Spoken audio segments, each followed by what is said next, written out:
C'était censé être juste une journée paisible à la ferme, un geste de bonne volonté, une simple faveur. Je pensais que ce serait juste un petit travail de jardinage, transporter quelques outils, faire des courses rapides. Le jour s'est levé parfaitement, un air frais et cristallin, un soleil encore timide peignant le ciel de douces nuances de rose, comme si la nature elle-même voulait me récompenser pour ma bonne volonté. J'ai tout préparé à l'avance, des gants solides, des seaux, des arrosoirs, des chaussures confortables et une blouse chaude.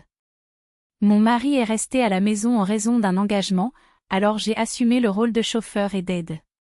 Ma belle-mère a insisté sur le fait que ce serait plus pratique ainsi, et moi, sans m'en douter, j'ai accepté.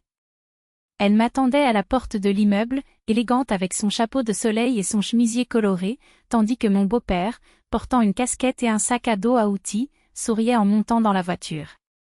Cela ressemblait même à une petite fête, une journée ordinaire qui s'annonçait légère et harmonieuse. La route était vide, presque immobile, et je m'autorisais à me détendre, l'air frais, la musique douce à la radio, une conversation détendue. Tout s'est déroulé comme n'importe quel autre matin, prévisible, jusqu'à ce que nous franchissions les limites de la ville. C'est alors que ma belle-mère s'est tournée vers moi, avec un large sourire et une lueur narquoise dans les yeux. « Faisons un petit détour », proposa-t-il, comme si c'était la chose la plus naturelle du monde. « Il y a un café par ici avec du pain frais, du café aromatique. On prend le petit déjeuner ?» J'ai haussé les sourcils de surprise. Nous avions convenu d'une ferme et non d'un restaurant. Mais ce sourire était si contagieux que, l'espace d'un instant, j'en fus presque convaincu. Presque. Mais une voix intérieure a tiré la sonnette d'alarme, ce n'était pas prévu. Quoi d'autre arrive ? Avec précaution, pour ne pas montrer de mécontentement, j'ai demandé, mais n'était-ce pas seulement la ferme aujourd'hui ? Elle répondit avec un sourire encore plus doux, comme si la question était absurde. Ah, mais c'est toi qui nous emmènes, chérie.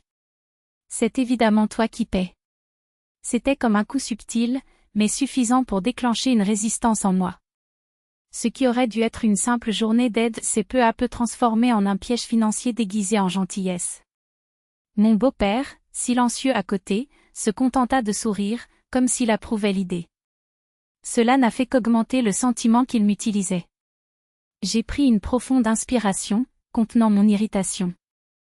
Je savais qu'un conflit allait maintenant gâcher la journée, mais la frustration commençait déjà à bouillonner, le petit déjeuner serait plus cher que je ne l'imaginais, et ce qui était censé être une faveur est devenu une imposition. Sans beaucoup d'options, j'ai hoché la tête et allumé le clignotant. Alors que je tournais dans la rue après avoir quitté le café, mon esprit était déjà en train de calculer mes dépenses et d'essayer de cacher mon inconfort. Une décision silencieuse a été prise, aujourd'hui, je vais aider, mais la prochaine fois, les règles seront claires dès le début. En entrant, l'odeur du pain fraîchement sorti du four et du café frais a envahi mes sens. Ma belle-mère s'est assise à table près de la fenêtre avec l'aisance de quelqu'un qui prend possession des lieux. Mon beau-père était assis en silence et je me tenais près du comptoir, tenant mon sac, tandis que mon irritation grandissait. « Qui paie ?» ai-je demandé, espérant un minimum de considération.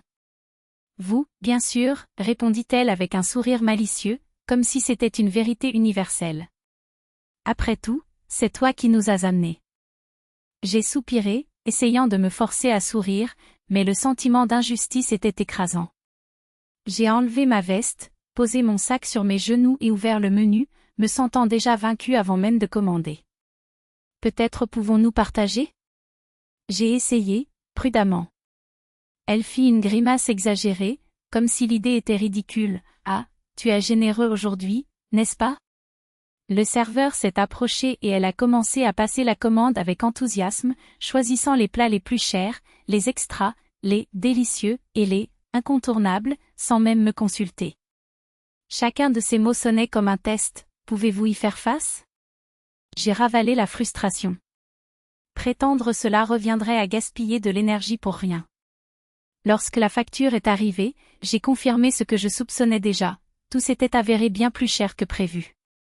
Ma belle-mère, satisfaite, riait et parlait à mon beau-père pendant que j'étais là, comptant mentalement chaque dollar dépensé, me sentant comme un imbécile tombé dans un piège. Une demi-heure plus tard, nous sommes enfin partis. Eh bien, maintenant, allons à la ferme, a-t-elle demandé, avec l'air de quelqu'un qui avait tout parfaitement orchestré. Bien sûr, répondis-je, cachant mon inconfort. Ce n'est qu'au retour que j'ai compris la leçon, faire le bien est noble, mais laisser les gens abuser de sa bonne volonté est naïf. La prochaine fois, les conditions seront établies plus tôt et les limites respectées. Ce petit déjeuner inattendu m'a appris quelque chose de précieux. Parfois, sous couvert d'une faveur, une manipulation se cache. Et apprendre à dire « non » est tout aussi important qu'être généreux.